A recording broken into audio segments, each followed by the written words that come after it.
Здравейте и добре дошли в нашата кухня!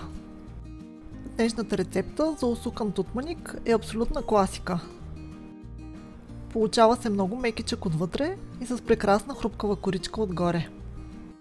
Ако искате да го приготвим заедно, вижте необходимите продукти изписани на екрана, както и под видеото, и да започваме. Първата стъпка от приготвянето на нашето тесто е да шупнем маята. В топло, но в никакъв случай горещо мляко, добавяме маята, захарта и една лъжица от брашното.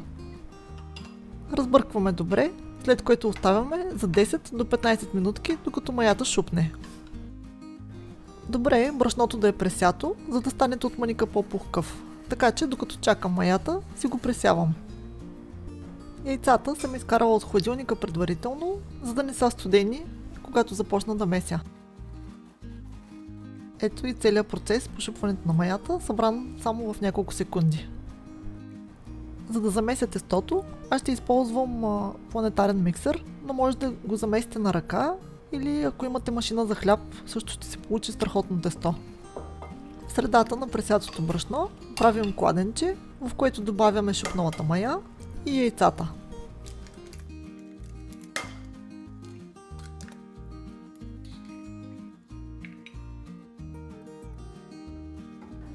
Поставям купата върху миксера и пускам тестото да се разбърка.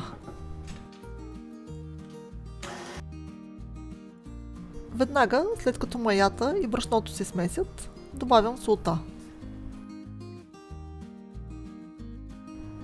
А след това постепенно наливам и от разтопеното масло.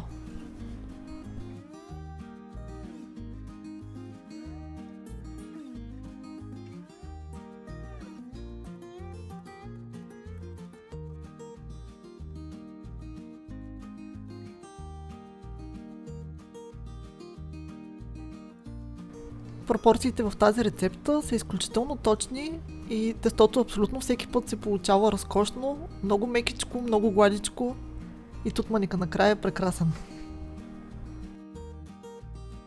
В миксера отнема приблизително 10 минутки да се измеси хубаво, ако го меся на ръка отнема малко повече, но крайният резултат трябва да е точно такова меко и гладко тесто.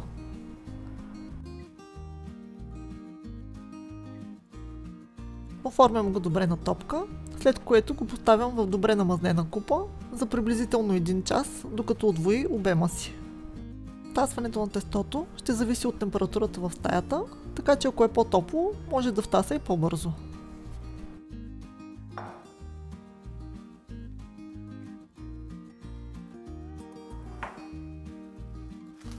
Покривам с прозрачно фолио и кърпа отгоре и изчаквам.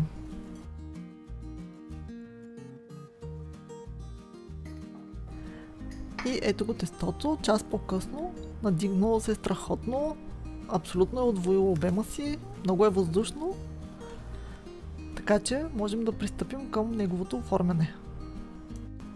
Изваждам внимателно всичкия въздух, след което си го оформям добре на топка, за да мога да го претегля.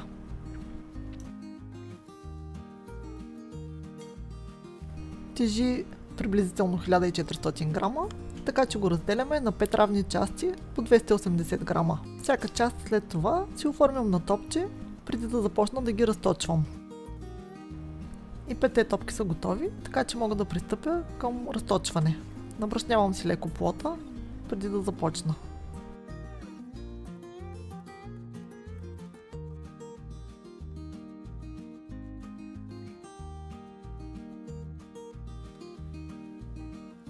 Всяка топка разточвам до кора с правоъгълна форма и размери приблизително 40 на 30 см.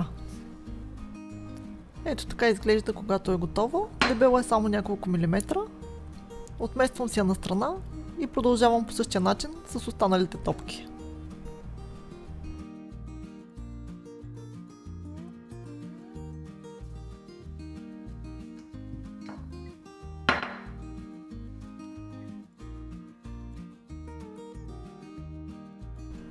Когато и петата кора е добре разточена, взимам маслото, което е на стайна температура и я намазвам.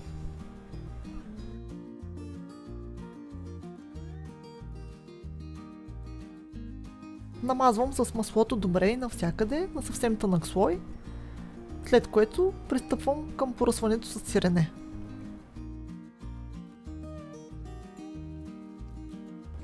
От натрошеното сирене използвам приблизително 1/4 и след това го разпределям добре.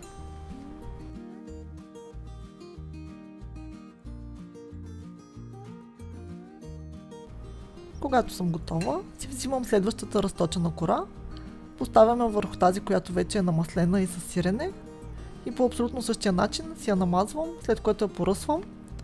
Същото правя и с следващата кора, като единствено най-горната кора не се маже и не се ръси с сирене.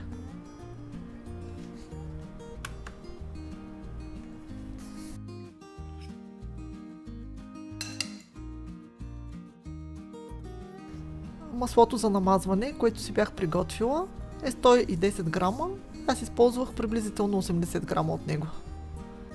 Последната пета кора поставям отгоре, като намествам добре с ръце, за да напаснат хубаво.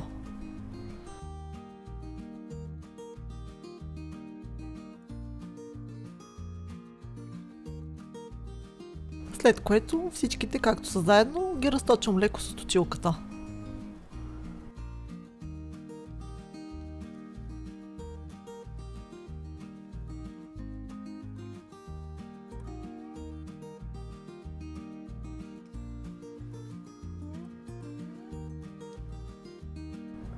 Разрязвам тестото на 6 еднакви дълги ленти, като започвам от средата, за да ми е по-лесно.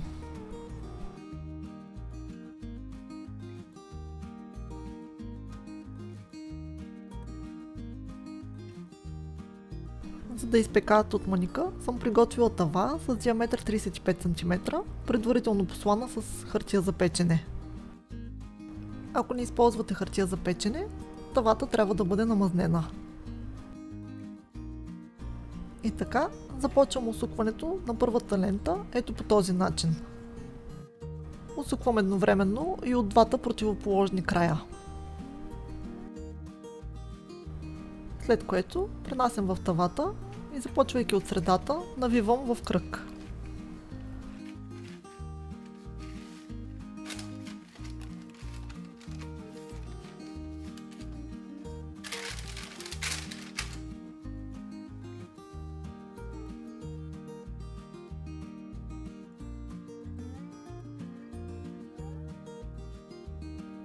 По абсолютно същия начин продължавам с всичките останали ленти.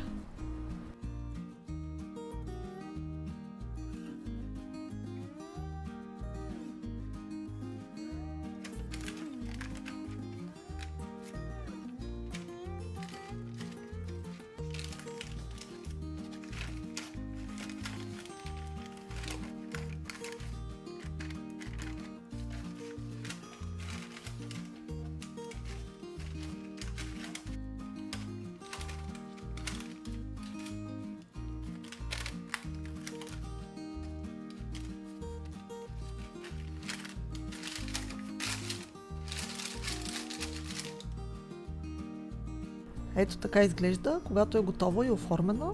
Намествам всички краища, за да се припокриват добре.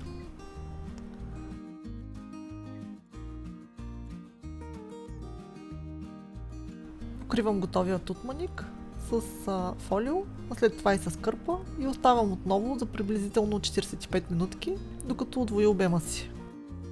Веднага след като съм готова с тутманика и го оставя да втасва, си приготвям яйцето и млякото, с което ще го намажа отгоре.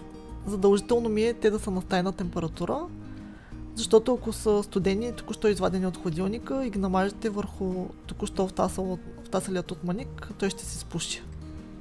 Ето и как изглежда 45 минути по-късно.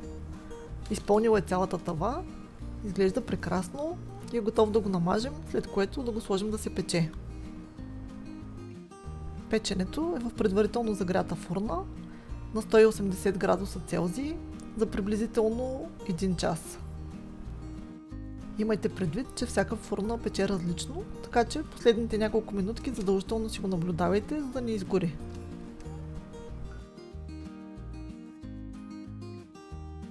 Ето го и вече готов, изпечен. Уха е невероятно наистина. Има страхотна хрупкава коричка отгоре, в същото време е толкова мекичък отвътре. Разчупвам го веднага, защото нямам търпение да ви покажа колко добре са се получили пластовете и всичкото това точене си е струвало. Надявам се искрено, че рецептата ви е харесала. Ако е така, не забравяйте да ни подкрепите, като се абонирате за канала ни. Благодаря ви и до нови срещи в нашата кухня. Чао!